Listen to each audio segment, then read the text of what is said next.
नमस्कार, यह पादरी जॉर्जी है और एक और प्रश्न उत्तर सत्र में आपका स्वागत है। बहुत से लोग सोचते हैं कि कोई वास्तविक नरक नहीं है।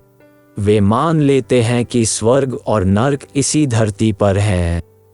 नामात्र के ईसाई और नामात्र के चर्च जाने वाले सांसारिक अस्थायी कठिनाइयों को देखते हैं और सोचते हैं कि इन वर्तमान कठिनाइयों से बड़ी कोई परेशानी या कठिनाई नहीं है जिसका हम यहाँ इस पृथ्वी पर सामना कर रहे हैं। बहुत से लोग नरक की इस अवधारणा पर गंभीरता से विचार भी नहीं करते हैं।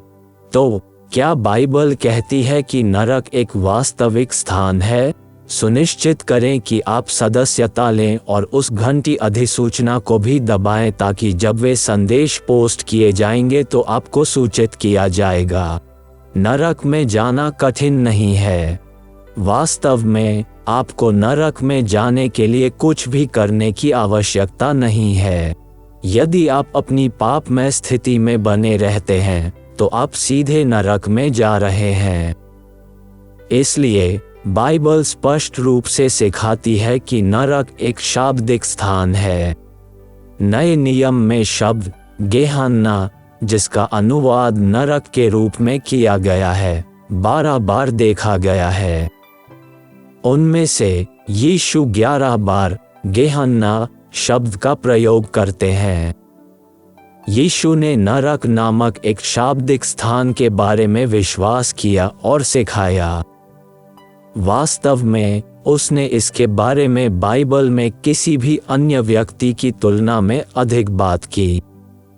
यीशु ने स्वर्ग के बारे में बात करने से ज्यादा नरक के बारे में बात की।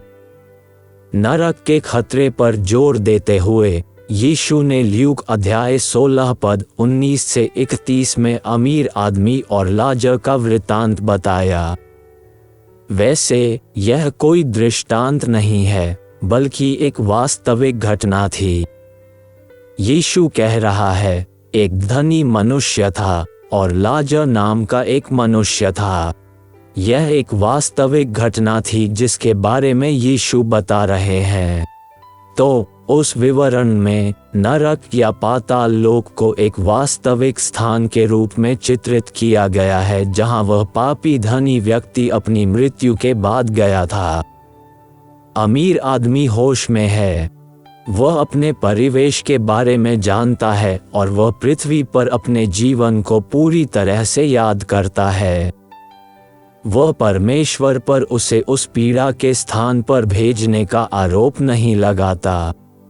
पर्वत पर उपदेश में यीशु ने मत्ती अध्याय 5 से 7 में कम से कम 6 बार नरक या अंतिम निर्णय का उल्लेख किया।